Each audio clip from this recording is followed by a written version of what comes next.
The strangers stumbled into Del Rio, Texas on a Tuesday afternoon when the sun hung like molten copper in the September sky of 1878, her dress torn at the hem and her dark hair falling wild from what had once been a careful arrangement of pins. She collapsed against the water trough outside the general store, gasping for breath, her hands shaking as she cupped water to her cracked lips. And that was when the whispers started. Adelaide Dawson had run for 3 days straight, stealing a horse from a ranch outside San Antonio and riding until the animal went lame. She'd walked the last 20 miles through scrub brush and rattlesnake country, her fine leather boots reduced to tatters, her feet bleeding inside them. She was 22 years old and had been married for 18 months to a man who smiled in public and used his fists in private, and she'd finally found the courage to leave when she woke one morning to find him standing over her bed with a rope in his hands. The women of Del Rio gathered on their porches and in their doorways, their mouths tight with judgment. Martha Henderson, the banker's wife, pulled her daughter close as Adelaide stumbled past. "Runaway wife," she hissed to her neighbor. "You can always tell. Look at her, dressed like quality but covered in dust like a common vagrant." Adelaide heard every word. She'd known it would be this way. A woman alone was suspicious. A woman who'd fled her husband was worse than suspicious. She was a scandal, a cautionary tale, a threat to the very order of things. She kept walking, though her legs trembled with exhaustion, because stopping meant answering questions she couldn't bear to voice. The sheriff found her an hour later, sitting in the shade behind the church. He was a thick-necked man with tobacco-stained teeth, and he looked at her the way men in authority always looked at women who stepped outside the lines drawn for them. "Got a wire from San Antonio," he said, hooking his thumbs in his belt. "Mr. Charles Whitmore is looking for his wife. Says she ran off with some valuables that don't belong to her. Says she's not in her right mind, needs to be brought home for her own protection." Adelaide's hands clenched in her lap. "I took nothing but the clothes on my back." "That's not what he says. Man's offering a reward for your safe return, $50. That's a lot of money for bringing back a confused woman to her worried husband." "I'm not confused. I'm running for my life." The sheriff's expression didn't change. "That's what they all say, madam. I've wired him back. He'll be here in 3 days to collect you. Until then, you can stay in the hotel, but don't think about running again. I'll be watching." Adelaide wanted to scream, to rage against the injustice of it all, but she'd learned that screaming only made things worse. Instead, she nodded and let the sheriff escort her to the hotel, where the proprietor looked at her with barely disguised contempt as he handed her a key.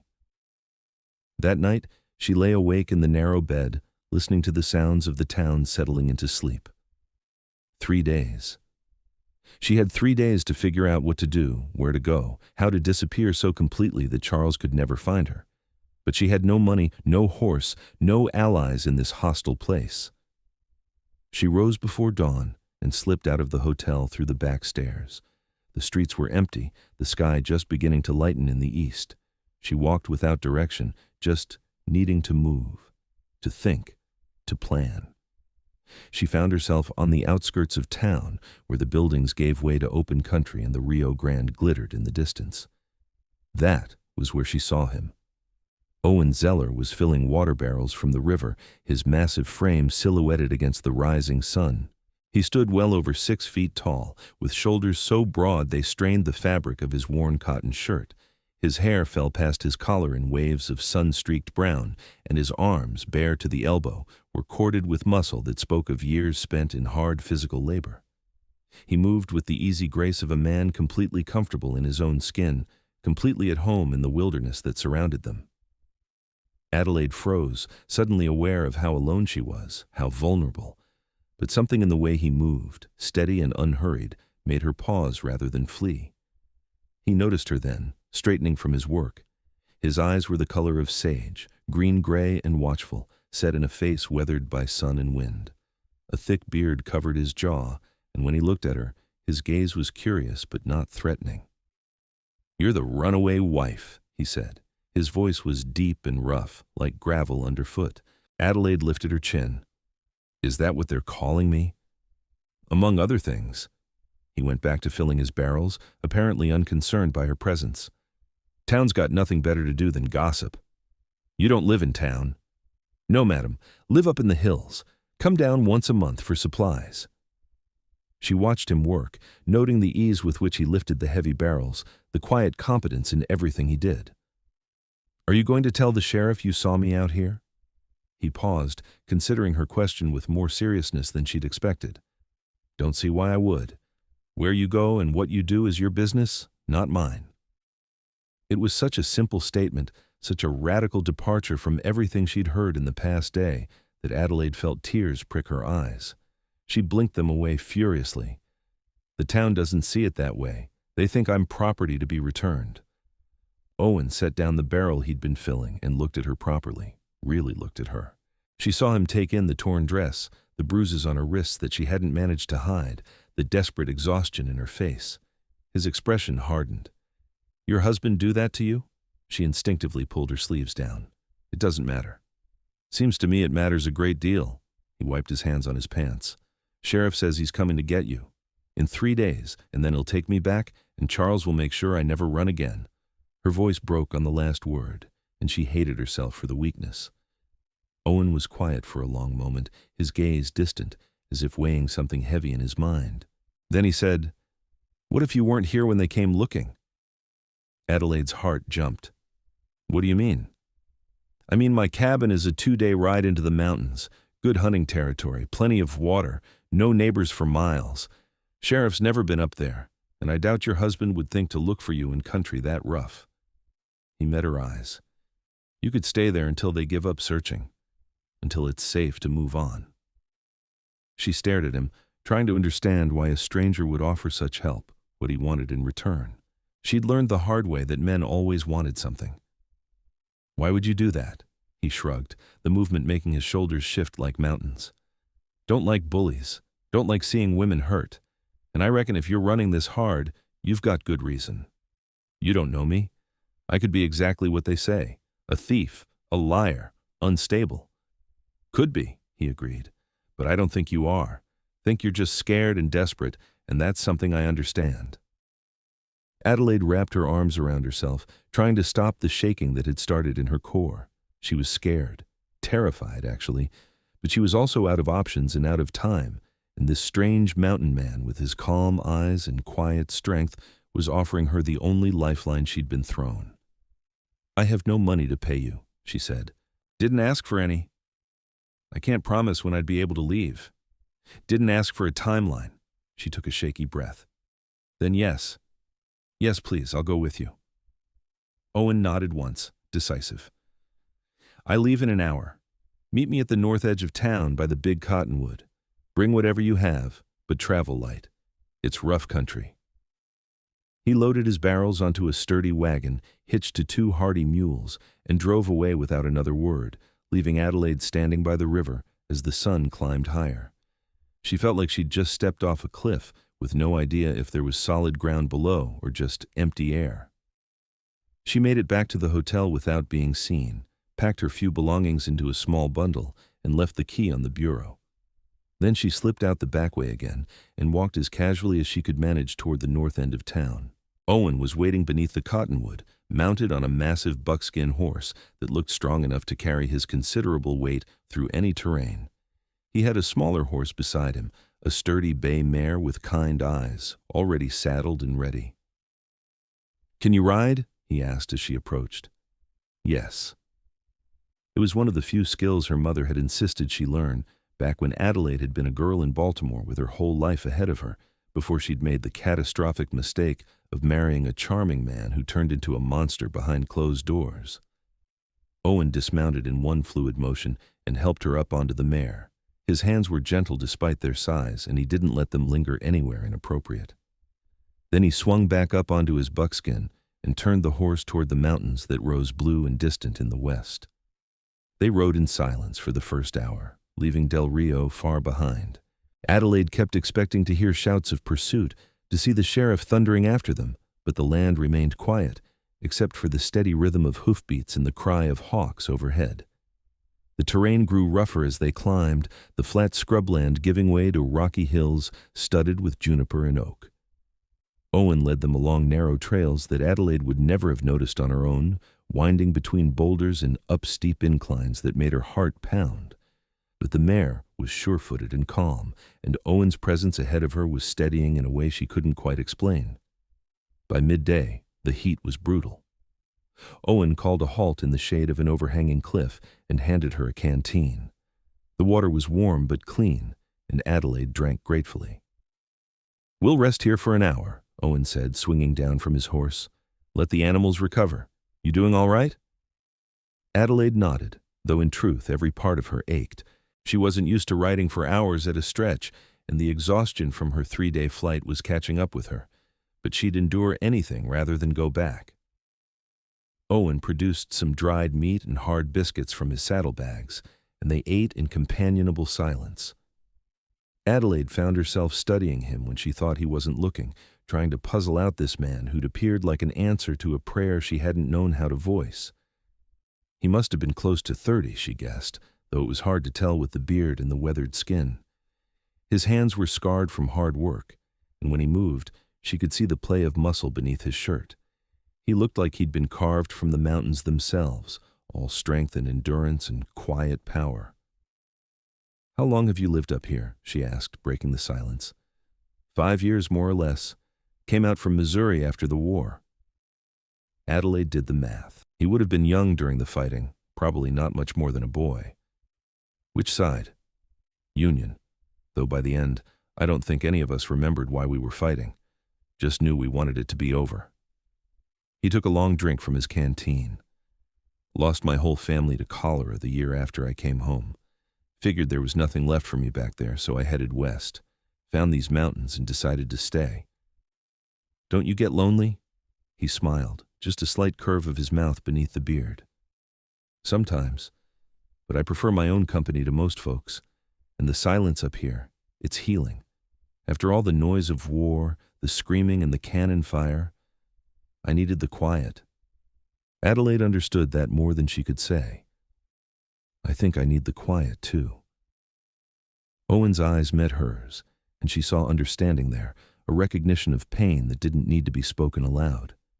"Then you'll find it where we're going." They rode on through the afternoon. Climbing higher into the mountains, the air grew cooler, scented with pine and sage. Adelaide saw deer watching from the trees, and once a black bear that Owen steered them wide around without comment. The world up here felt untouched, ancient, as if they'd ridden back in time to a place where civilization had never reached. As the sun began to sink toward the western peaks, Owen led them into a narrow canyon where a creek ran clear and cold over smooth stones. And there, nestled against the canyon wall in a grove of tall pines, was his cabin. It was larger than Adelaide had expected, built from solid logs with a stone chimney and a covered porch. The roof was steep to shed snow, and the windows had real glass, which seemed like an impossible luxury this far from anywhere. There was a small barn beside it, and a corral that held 2 more horses and a milk cow. "You built all this yourself?" Adelaide asked in amazement. Owen dismounted and came to help her down. "Most of it. Traded labor with some prospectors for help with the heavy lifting, but I did the finishing work." His hands circled her waist as he lifted her down, and Adelaide was struck by how carefully he held her, as if she were something precious that might break. Her feet touched the ground, and for a moment they stood close together, his hands still on her waist, her hands on his shoulders for balance. She felt the warmth of him, the solid reality of him, and something inside her chest loosened for the first time in months. She was safe. For the first time since she'd said her vows to Charles Whitmore, she was actually safe. Owen must have seen something in her face, because his expression softened. "You're safe here, Adelaide. I give you my word." It was the first time he'd used her name, and hearing it in his deep, gentle voice made her eyes burn with unshed tears. She nodded, not trusting herself to speak, and stepped back.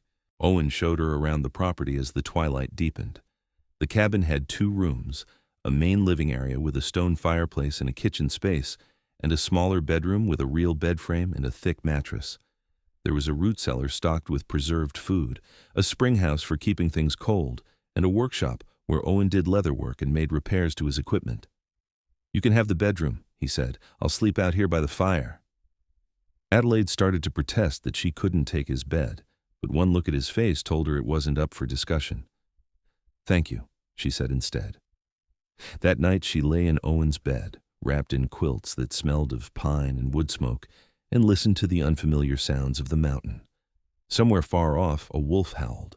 The wind sighed through the trees, and in the main room she could hear Owen moving quietly, banking the fire, settling in for the night. She should have been afraid. She was alone in the wilderness with a man she'd known for less than a day, completely at his mercy. But instead of fear, all she felt was a profound sense of relief. The knot that had lived in her stomach for 18 months had finally begun to unravel. The next morning, Adelaide woke to the smell of coffee and frying bacon. She dressed quickly in her ruined dress, suddenly aware of how inappropriate her clothing was for this place, and emerged from the bedroom to find Owen cooking breakfast over the fire. "Morning," he said, glancing up at her. "Hope you like your eggs scrambled. I'm not much good at the fancy stuff." "Scrambled is perfect." She moved to help him, but he waved her toward the table. "You're a guest. Sit, eat. There'll be plenty of time for you to help out later if you're so inclined." The food was simple but good, and Adelaide ate more than she had in days. Owen watched her with approval, saying nothing, just occasionally refilling her coffee cup. After breakfast, he said, "I need to check my trap lines up the canyon. You're welcome to come with me, or you can stay here and rest. Either way is fine." Adelaide thought of the long, empty hours if she stayed behind, alone with her thoughts and her fears. "I'll come with you if you don't mind the company." "Wouldn't have offered if I minded." They set out on foot, Owen carrying a rifle in a canvas bag, Adelaide keeping pace beside him as best she could. He showed her how to read the forest, pointing out animal tracks and the signs of water, teaching her which plants were edible and which would make her sick. He moved through the wilderness like he was part of it, every step deliberate and sure, and Adelaide found herself relaxing in a way she hadn't in years. "You know a lot about surviving out here," she said as they climbed a steep ridge. "Had to learn fast. First winter nearly killed me. I didn't have enough firewood laid by, didn't understand how deep the snow would get. If a Mescalero Apache woman hadn't found me half frozen and taught me what I needed to know, I wouldn't have made it to spring." "There are Apache near here?" "Some. They're careful to avoid the settlements, but up in these mountains, this is their land as much as anyone's. I respect their boundaries, and they respect mine. We trade sometimes. They bring me deer hides, and I give them coffee and sugar." It was such a different world from the one Adelaide had known, where every interaction was governed by rigid rules of propriety, and every relationship was a transaction of power. Here, Owen simply existed in harmony with his surroundings, taking what he needed and giving back in equal measure. They spent the morning walking the trap lines. Owen had caught 2 rabbits and a fox, which he dispatched quickly and efficiently. He reset the traps and marked the locations on a mental map that Adelaide could only marvel at. "Don't you ever get lost?" she asked. "Not anymore. Know these mountains like I know my own hands." He looked at her thoughtfully. "Give you a few weeks up here. You'll start to feel the same way. The land teaches you if you let it." They returned to the cabin in the early afternoon, and Owen set about skinning and preparing the animals he'd caught. Adelaide watched, fascinated despite the gruesomeness of it. He worked with the same careful competence he brought to everything, wasting nothing, treating even the dead animals with a kind of respect. "I should have something to wear besides this dress," Adelaide said, looking down at her torn, dirty skirts. "It's completely impractical." Owen nodded. "I've got some clothes that might work. They'll be too big, but we can make adjustments." He disappeared into the bedroom and returned with a pair of canvas pants, a cotton shirt, and a leather belt. Adelaide took them gratefully and changed in the bedroom, rolling up the pant legs and cinching the belt as tight as it would go. The clothes still hung off her frame, but they were infinitely better than the ruined dress. When she emerged, Owen's eyes widened slightly, and then he smiled, a real smile that transformed his entire face. "Suits you better than that fancy dress ever could." Adelaide felt a flush of pleasure at the compliment. She looked down at herself, at the rough, practical clothes, and felt something shift inside her. This was who she was becoming. Not the polished, obedient wife Charles had tried to shape her into, but someone stronger, someone capable. The days fell into a rhythm. Owen taught her how to fish in the creek, how to identify animal tracks, how to shoot the rifle he kept above the door. She learned to make bread in the Dutch oven, to preserve meat, to mend leather. She learned the sounds of the forest, which birds sang at dawn and which animals prowled at night. And slowly, carefully, she learned about Owen. He was a man of few words, but the words he spoke carried weight. He told her about growing up on a farm in Missouri, about losing his parents and 3 sisters to disease, about the horror of war and the long journey west. He told her about the first time he'd seen these mountains, how he'd known immediately that this was where he belonged. In return, Adelaide found herself sharing things she'd never spoken aloud. She told him about her childhood in Baltimore, about her father's business collapse that had left the family destitute, about her mother's desperate push for her to marry well. She told him about Charles's courtship, how charming he'd been, how she'd genuinely believed he loved her. "The first time he hit me was 2 weeks after the wedding," she said one evening as they sat on the porch watching the sunset. "I disagreed with him about something trivial, and he backhanded me across the face.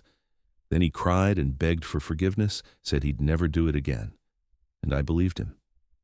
Owen's hands tightened on the arms of his chair, but he said nothing, just listened. But of course he did it again, and again. And each time he was sorrier, more convinced it was my fault for provoking him. And I started to believe that too. Started to think if I could just be better, more obedient, quieter, he'd stop.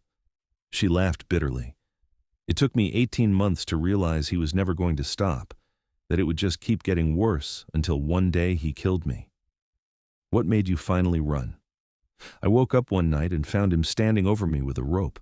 He was just staring at me, holding this rope, and I could see in his eyes that he was imagining it, imagining strangling me with it. And I knew that if I didn't leave right then, I never would. So I waited until he fell asleep, and I left everything behind and ran." Owen reached over and took her hand, his large, calloused palm completely engulfing hers. "You were brave. You saved your own life." "I don't feel brave. I feel terrified. Even here, even now. I keep expecting him to find me." "He won't. I won't let him." It was a simple statement, but the conviction behind it made Adelaide believe him. Owen Zeller was not a man who made empty promises. 3 weeks passed.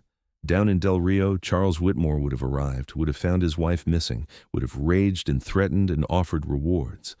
But up in the mountains, Adelaide knew nothing of that. She knew only the rhythm of the days, the peace of the forest, and the growing warmth in her chest whenever Owen smiled at her. She was falling in love with him. The realization came to her one morning as she watched him chop firewood, the axe rising and falling with steady, powerful strokes, his muscles flexing beneath his shirt. She loved his quiet strength, his gentle competence, the way he treated her like an equal rather than a possession. She loved the sound of his laugh, rare and genuine.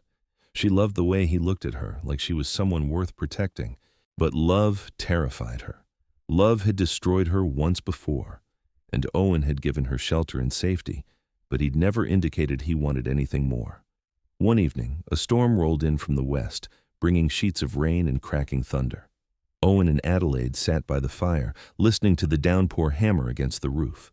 Lightning flashed through the windows, illuminating the cabin in brief, brilliant bursts.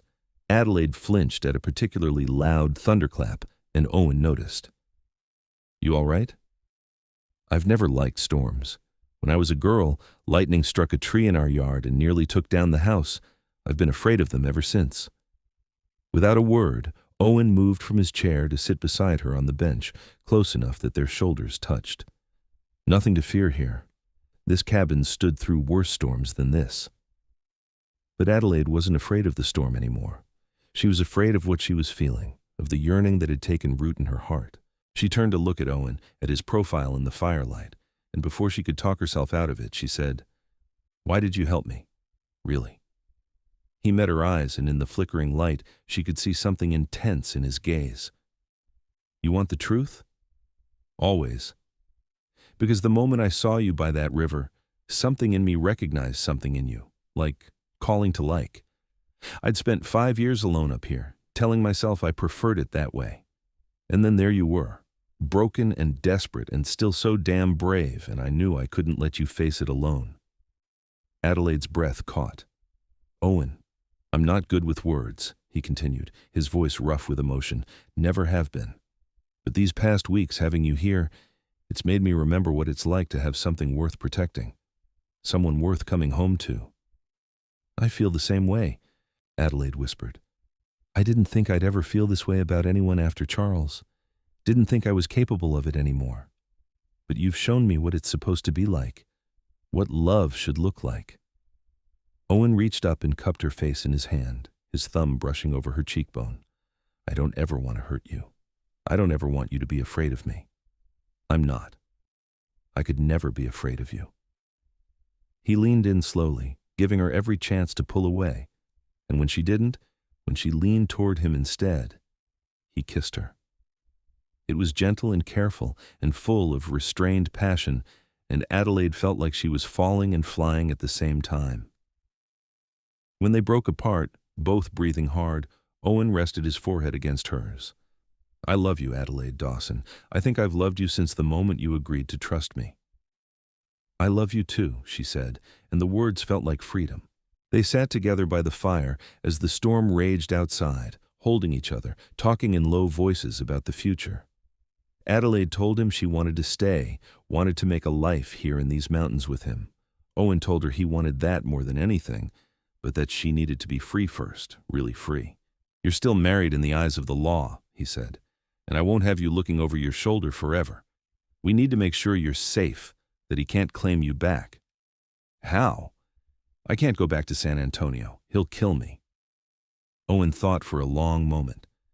There's a woman in El Paso, a lawyer, Clara Jameson. She's helped other women in your situation. We could write to her, see if there's a way to get you an annulment or a divorce. The idea seemed impossible, but Owen's certainty made it feel within reach. You'd do that? Risk helping me that way? I'd do anything for you. You know that by now. They made love that night, slowly and tenderly, Owen treating her with a reverence that made her cry. He was patient and gentle, letting her set the pace, making sure she felt safe every moment. And when it was over, when they lay tangled together in his bed, Adelaide felt whole for the first time in her life. The next morning, Owen rode down to Del Rio to send a wire to Clara Jameson in El Paso. He was gone for 2 days, and Adelaide spent the time maintaining the cabin and trying not to worry. But when he returned, he had news. Clara says she can help. There's precedent for annulment in cases of abuse, especially if we can get testimony from witnesses. I told her about the bruises I saw when we first met, and she says that might be enough. She wants us to come to El Paso so she can meet with you properly. When? Soon as you're ready. It's a week's ride, maybe more. But if we leave now, we can be there and back before winter sets in. Adelaide nodded, feeling both terrified and hopeful. Then let's go. They prepared carefully for the journey, packing supplies and leaving the cabin secure. Owen arranged for a neighbor, a grizzled prospector named Jim who lived 5 miles south, to check on the place while they were gone. The ride to El Paso was long and hard, but Adelaide was stronger now than she'd been when she first fled. The weeks in the mountains had toughened her body and her spirit. She rode beside Owen with confidence, no longer afraid of the wild country. They traveled through canyons and across high desert, stopping at small towns for supplies and sleeping under the stars. Owen was a perfect traveling companion, competent and watchful, and Adelaide felt safer with him than she'd ever felt anywhere. One night, camped beside a creek under a sky full of stars, Owen asked her to marry him properly. He had no ring to offer, but he took her hand and said, "When you're free, when this is all settled, will you be my wife? Not because you need protection or shelter, but because you want to build a life with me?" Adelaide kissed him, tasting the salt of happy tears on her lips. Yes, 1,000 times, yes. They reached El Paso in early November, and Clara Jameson turned out to be a sharp-eyed woman in her 40s, with steel-gray hair and a no-nonsense demeanor. She listened to Adelaide's story with careful attention, taking notes and asking pointed questions. "Your case is complicated by the fact that you fled," Clara said bluntly. "The law favors husbands, even abusive ones. But Texas is changing. There are judges now who understand that a marriage built on violence is no marriage at all. Judge Harrison here in El Paso is one of them. I think we can make a case for annulment on grounds of extreme cruelty. How long will it take? Months, possibly. We'll need to file the petition, serve notice to your husband, and wait for a hearing. He'll fight it, of course. Men like him always do. But if you're willing to testify, to tell the truth in open court, I think we can win. Adelaide looked at Owen, who gave her an encouraging nod. She turned back to Clara. I'll do whatever it takes. The legal process was every bit as grueling as Clara had warned. Charles hired lawyers who painted Adelaide as an unfaithful, hysterical woman who'd abandoned her loving husband. They dragged her name through the mud, questioned her morals, suggested she'd run off with Owen out of depravity rather than desperation. But Adelaide stood firm. She testified about the beatings, about the rope, about the 18 months of living in fear. And when Charles took the stand, arrogant and charming and utterly convinced of his righteousness, the judge saw through him. Judge Harrison was a weathered man with keen eyes, and he'd presided over enough cases to know a liar when he saw one. He listened to Charles' protestations of innocence, to his claims that Adelaide had provoked every punishment, and then he looked at Adelaide's wrists, where the faint scars of old bruises still showed. The ruling came down in February of 1879. Judge Harrison granted the annulment, declaring that the marriage had been entered under false pretenses and sustained through violence. Adelaide Dawson was free. She walked out of that courtroom with Owen's hand in hers, feeling like she could breathe fully for the first time in years. Charles was already gone, having stormed out when the verdict was read, and Adelaide hoped she'd never see him again. They were married 2 days later, a simple ceremony in a small church with Clara Jameson as their witness. Adelaide wore a new dress, pale blue cotton that Clara had helped her pick out, and Owen wore his best shirt and pants, his hair freshly trimmed and his beard neatly groomed. When the preacher asked if she took Owen Zeller to be her lawfully wedded husband, Adelaide said, "I do," with a joy that radiated from her very bones. They returned to the mountains as husband and wife, arriving just as spring was beginning to green the hills. The cabin was exactly as they had left it, and Adelaide felt a profound sense of homecoming as she stepped through the door. That spring and summer, they worked side by side to expand the cabin, adding another room and enlarging the garden. Adelaide learned to tan hides and make her own clothes. Owen taught her to track deer and to fish with her hands in the cold creek water. They built a life together, simple and hard and utterly fulfilling. In the fall, Adelaide realized she was pregnant. She told Owen one evening as they sat on the porch watching the aspens turn gold, and his face split into the widest smile she'd ever seen. "A baby," he said, wonder in his voice. "Our baby." Their son was born in the spring of 1880, delivered with the help of the Apache woman who'd once saved Owen's life. She appeared at their door when Adelaide's labor began, as if she'd sensed the need, and stayed to guide the baby into the world with calm, capable hands. They named him Samuel Owen Zeller, and he had his father's green eyes and his mother's dark hair. Owen held his son with trembling hands, this massive mountain man reduced to tears by the tiny, perfect life they'd created. Adelaide watched her husband cradle their baby and felt her heart swell to bursting. This was what love was supposed to be, this tenderness, this partnership, this bone-deep certainty that they would face whatever came together. The years passed in a rhythm of seasons. They had 2 more children, a daughter named Rose in 1882 and another son, Jack, in 1884.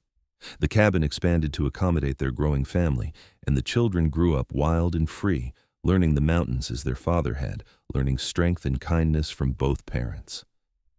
Adelaide never forgot what she'd run from, but she no longer lived in fear of it. She'd built something new, something beautiful, and no ghost from her past could touch it. Owen remained the man he'd always been, strong and steady and utterly devoted to his family.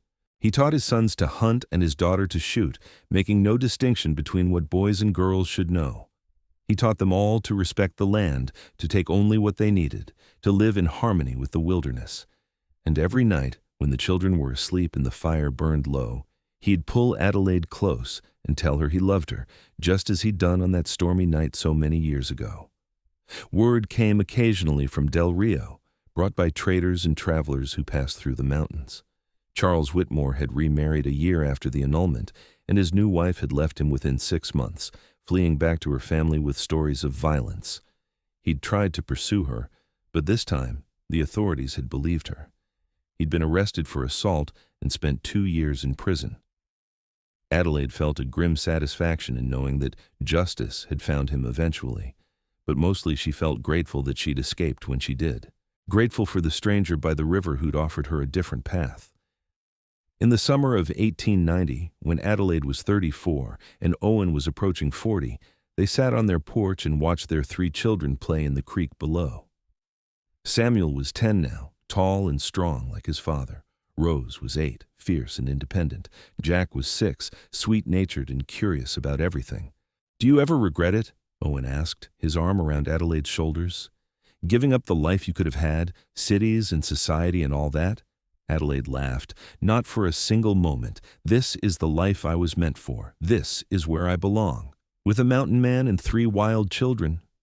"With you," she corrected. "Everything else is just details." Owen kissed the top of her head. "That runaway wife the town warned me about turned out to be the best thing that ever happened to me. They said I was running from my husband, and I said you were running toward me." He smiled, that rare, beautiful smile that still made her heart skip. "Turned out I was right." Adelaide turned in his arms to kiss him properly, tasting the coffee on his lips, feeling the solid warmth of him against her. Their children's laughter drifted up from the creek, and somewhere in the distance a hawk cried out. The mountains stood eternal around them, and the sky stretched impossibly blue overhead. She'd been running when she came to Del Rio all those years ago, desperate and alone. But she'd found something in these mountains that she'd never even known she was searching for. She'd found home. She'd found love. She'd found herself. The years continued to unfold with a steady, satisfying rhythm that Adelaide had never imagined possible in those dark days of her first marriage. The children grew taller and stronger, each developing their own distinct personalities while sharing the deep connection to the land that both parents had fostered. Samuel took after his father in almost every way, growing into a young man of few words but profound competence. By the time he was 14, he could track game through country that would lose most experienced hunters, and his aim with a rifle was uncanny. But he had his mother's gentle heart, and Adelaide often found him nursing injured animals back to health or reading by the fire from the small collection of books she'd insisted they maintain. Rose was a force of nature, restless and curious, and absolutely fearless. She climbed trees that made Adelaide's heart stop, rode horses at speeds that made Owen shake his head in reluctant admiration, and asked questions that neither parent could always answer. She wanted to know everything about the world beyond their mountains, and Adelaide saw in her daughter's eyes the same hunger for freedom that had driven her own flight all those years ago. Jack was their gentle soul, the child who noticed wildflowers and collected interesting stones, who could sit for hours watching birds and memorizing their songs. He had a gift for drawing, and Adelaide traded precious supplies with passing traders to keep him in paper and pencils. The walls of the cabin were covered with his sketches of the landscape, the animals, his family. Owen proved to be an extraordinary father, patient and present in ways that Adelaide's own father had never been. He taught his children through example rather than lecture, showing them how to read the weather, how to respect the power of the wilderness, how to be strong without being cruel. And he showed them every day through his treatment of Adelaide what a real partnership looked like. The community around them grew slowly over the years. Other families seeking solitude or freedom or just a fresh start built cabins in the surrounding mountains. Owen and Adelaide became the unofficial elders of this scattered settlement, the couple people turned to for advice or help. Owen's skills as a hunter and Adelaide's knowledge of medicinal plants made them valuable neighbors, and their door was always open to those in need. They heard news occasionally of the changing world beyond their mountains.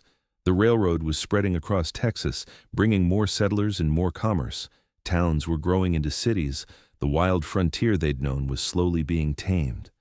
But up in their mountains, life continued much as it always had. The seasons turned, the children grew, and Adelaide's love for Owen deepened with every passing year. She learned that love wasn't the consuming passion of storybooks, but rather this steady warmth, this absolute certainty that she was exactly where she belonged with exactly the right person. One winter, when Adelaide was 38, a terrible blizzard trapped them in the cabin for nearly 2 weeks. The snow piled higher than the windows, and the wind howled like a living thing. But the cabin held firm, just as Owen had always promised it would, and the family huddled together by the fire, telling stories and playing games and waiting for the storm to pass. During those long, snowbound days, Adelaide found herself thinking about the journey that had brought her here. The terrified woman who'd stumbled into Del Rio seemed like a different person, someone she'd known long ago but barely recognized now. She'd been so broken, so certain that her life was over. "What are you thinking about?" Owen asked one evening, noticing her distant expression. Adelaide looked around at their home, at their children sleeping peacefully in their beds, at this man who'd saved her in every way a person could be saved. "I was thinking about how much can change in a lifetime, how the worst moments can lead to the best things." Owen took her hand, his fingers intertwining with hers in the familiar gesture of connection. "I think about that too sometimes. Think about what my life would have been if I hadn't gone down to Del Rio that day, if I hadn't seen you by the river. Do you think it was fate, that we were meant to find each other?" He considered the question seriously, as he considered everything. "I think we made choices that brought us together.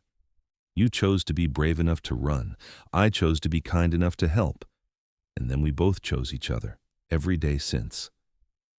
It was such an Owen answer, practical and profound at the same time, and Adelaide loved him even more for it. Spring came eventually, as it always did, and the snow melted to reveal the world reborn. The children burst out of the cabin like wild things released from captivity, whooping and running through the meadows. Adelaide and Owen followed more sedately, hand in hand, breathing in the fresh mountain air. That spring, Samuel announced that he wanted to travel. He was 16 now, nearly a man, and the world beyond the mountains was calling to him. Adelaide's heart clenched at the thought of her firstborn leaving, but she understood the need. She'd felt it herself once. "How far?" she asked, keeping her voice steady. "Santa Fe, maybe, or Denver. I want to see cities, Mother. Want to know what else is out there." He looked anxious, clearly expecting resistance, but Adelaide surprised him. "Then you should go. Your father and I didn't raise you to be afraid of the world. Just promise you'll be careful, and come home when you're ready." Owen backed her up, though she could see the concern in his eyes. They spent the summer preparing Samuel for his journey, teaching him everything they could think of that might keep him safe in the wider world. And in September, they watched their son ride down the mountain trail, heading toward an adventure of his own. Rose declared she'd never leave the mountains, that she was going to live here forever and raise horses. Adelaide smiled and said nothing, knowing that 14 was too young to make such pronouncements. Jack, at 12, was more interested in his art than in declarations about the future. Life settled back into its rhythms, though Adelaide found herself missing Samuel more than she'd expected. Owen understood without needing to be told, and he held her a little closer at night, reminding her that they'd raised their son to be independent and strong, and that was something to celebrate even if it hurt. Letters came sporadically over the next year, carried by traders and mail riders. Samuel was in Santa Fe, working as a guide for wealthy hunters from the East. He was learning Spanish and making friends and seeing wonders he'd never imagined. His letters were full of excitement, and Adelaide read them aloud to the family by the fire, feeling both proud and wistful. Then, in the fall of 1895, a stranger appeared at their door. He was a young man, well-dressed in city clothes that looked out of place in the wilderness, and he carried a leather satchel that marked him as someone educated. "Mrs. Zeller?" he asked when Adelaide opened the door. "Mrs. Adelaide Zeller?" Adelaide felt a chill of old fear. No one had called her by that name in years, and the formal address made her wary. "Who's asking?" The young man smiled apologetically. "My name is Thomas Green. I'm a lawyer from Baltimore. I've been looking for you for quite some time." Owen appeared at Adelaide's shoulder, his presence a reassuring wall of strength. "What do you want with my wife?" Thomas Green looked between them, and his expression gentled. "I'm not here to cause trouble, I promise. I'm here because your mother passed away 6 months ago, Mrs. Zeller, and she left you something in her will." Adelaide's knees went weak. Her mother. She hadn't seen or spoken to her mother in nearly 17 years, not since the woman had pushed her to marry Charles Whitmore, had refused to believe Adelaide's stories of abuse, had chosen social standing over her daughter's safety. "What did she leave me?" Adelaide asked, her voice barely above a whisper. Her estate, everything she had. It's not a fortune, but it's substantial. About $10,000 plus some jewelry and personal effects. She wanted you to have it, and she wanted me to tell you—" He paused, consulting a paper from his satchel. "She wanted me to tell you that she was wrong, that she should have protected you, and that she spent the last years of her life regretting her failures as a mother." Adelaide felt tears spill down her cheeks. $10,000 was an enormous sum, more money than she'd ever imagined having. But more than that, it was an apology, a recognition of the pain her mother had caused and failed to prevent. Owen wrapped an arm around her waist, supporting her. "You don't have to decide anything right now," he murmured, but Adelaide's mind was already working. $10,000 could do so much, could send their children to school if they wanted it, could expand their property, could help their neighbors who struggled through harsh winters. She looked at Thomas Green. "I accept the inheritance. What do I need to do?" The legal process took several months, involving paperwork and signatures and proof of identity. But by the spring of 1896, the money was officially Adelaide's. She and Owen spent long evenings discussing what to do with it. In the end, they decided to use part of it to build a small school for the scattered families in the mountains, hiring a teacher from Santa Fe to educate the children who otherwise had no access to formal learning. They invested some of the money in improvements to their property and animals, and they set aside a generous sum for each of their children to use as they saw fit when they came of age. But the most important thing the money bought was peace of mind. Adelaide no longer had to worry about what would happen to her family if something happened to Owen. They had security, a buffer against the harsh realities of frontier life. Samuel came home that summer, taller and more confident, but still fundamentally their son. He stayed for several months, regaling them with stories of his adventures before announcing he'd been hired as a scout for a surveying expedition and would be gone for another year at least. Rose, at 16, had started attracting attention from the young men in the area, though she rebuffed them all with withering comments about their hunting skills or their inability to track properly. Adelaide watched her daughter with a mixture of amusement and concern, wondering if Rose would ever find someone who matched her fierce spirit. Jack, at 14, had no interest in romance or adventure. He wanted to study art properly, to learn techniques beyond what he'd taught himself. Adelaide arranged for him to spend a year with a painter in Santa Fe, a friend of Samuel's who'd agreed to take on an apprentice. Watching another child leave was hard, but Adelaide was learning that love meant letting go. By the time Adelaide turned 42 in 1898, the landscape of their life had shifted. Samuel was making a name for himself as one of the best guides in the Southwest. Jack was in Santa Fe, developing his talent and sending home sketches that took Adelaide's breath away. Only Rose remained at home, and Adelaide suspected that wouldn't last much longer. Sure enough, in the fall of that year, Rose announced that she'd decided to accept the courtship of a young rancher named Thomas Blackwell, who lived on the far side of the mountains. Adelaide knew Thomas, a serious young man who'd proven himself capable and hard-working, and who seemed genuinely awed by Rose's fierce independence rather than threatened by it. "You're sure?" Adelaide asked her daughter. "You said you'd never leave the mountains." Rose smiled, and in that moment she looked so much like Adelaide at the same age that it hurt. "I'm not leaving. Thomas's ranch is only a day's ride from here, and he's agreed that I'll be a full partner in running it, not just a wife. We'll raise the best horses in Texas." The wedding was held at the cabin in the spring of 1899, with their scattered community gathering for the celebration. Samuel came home for the occasion, and Jack arrived from Santa Fe with a portrait he'd painted of the family as a gift. Owen walked Rose down the makeshift aisle with tears in his eyes, and Adelaide watched her daughter pledge her life to a man who looked at her like she hung the moon.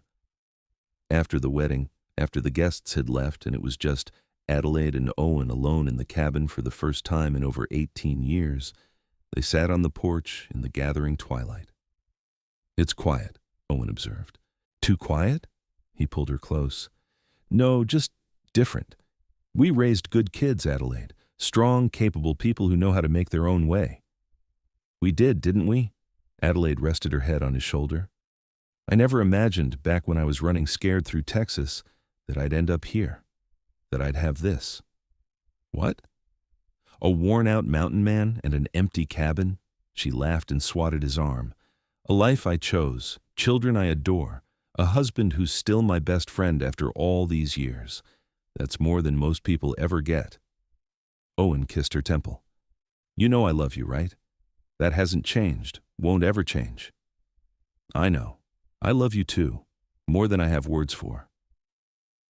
They sat in comfortable silence as the stars began to appear, one by one, in the darkening sky. Somewhere in the distance, a wolf howled, and another answered. The mountains stood eternal around them, witnesses to their love story, guardians of the life they'd built. The years that followed were gentler, slower. Owen was approaching 50 now, and while he was still strong, he no longer pushed himself the way he had when he was younger. Adelaide, at 43, felt the changes in her own body, the way her joints ached after a long day's work, the gray threading through her dark hair. But they adapted, as they had always adapted. They took on a young hired hand, the son of neighbors, to help with the heavier work. They spent more time simply enjoying the land, rather than constantly struggling against it. They traveled occasionally, visiting their children and grandchildren, because Rose had given them twin granddaughters in 1900, and Samuel had married a woman from Denver and had a son. Through it all, the core of their life remained unchanged. They woke each morning side by side. They worked together, ate together, sat together in the evenings. They talked about everything and nothing, comfortable in the deep understanding that decades of partnership had created. One evening in the summer of 1905, as they sat on their porch watching the sunset paint the mountains in shades of gold and purple, Adelaide thought back to that desperate woman at the water trough in Del Rio. 27 years had passed since that day, 27 years of life and love and growth. Do you remember what you said to me? She asked Owen suddenly. That first day when you offered to help me? Owen thought back, his brow furrowing. I said a lot of things. You said I was running toward you, that I was running toward something, not just away from something. He smiled, the lines around his eyes crinkling. I remember. I was pretty full of myself, wasn't I? No, you were right. Adelaide took his hand, their fingers interlocking automatically after all these years. I was running toward this, toward you, toward this life, toward the woman I was meant to become. I just didn't know it yet. Owen raised her hand to his lips and kissed her knuckles gently. Best thing I ever did was offer you that horse and a way out. Second best thing was falling in love with you. What would the third best thing be? Convincing you to marry me, of course. Couldn't let a woman like you get away. Adelaide laughed, the sound carrying across the meadow. As if I would have gone anywhere else. You were stuck with me from the moment you showed me your cabin. They watched the sun sink below the horizon, painting the world in twilight. The cabin behind them was filled with memories, every corner holding some moment of joy or struggle or simple contentment. Their children were scattered but happy, building their own lives while staying connected to the mountains that had raised them. And Adelaide and Owen remained, the foundation that everything else had been built upon, still strong, still loving, still choosing each other every single day. As full dark fell and the first stars appeared, they went inside together, Owen's arm around Adelaide's waist, her head resting against his shoulder. The door closed behind them, shutting out the night, and the lamplight glowing through the windows was warm and welcoming. In the morning, they'd wake and begin again, tending to their land and their animals, writing letters to their children, living the quiet, profound life they'd created together.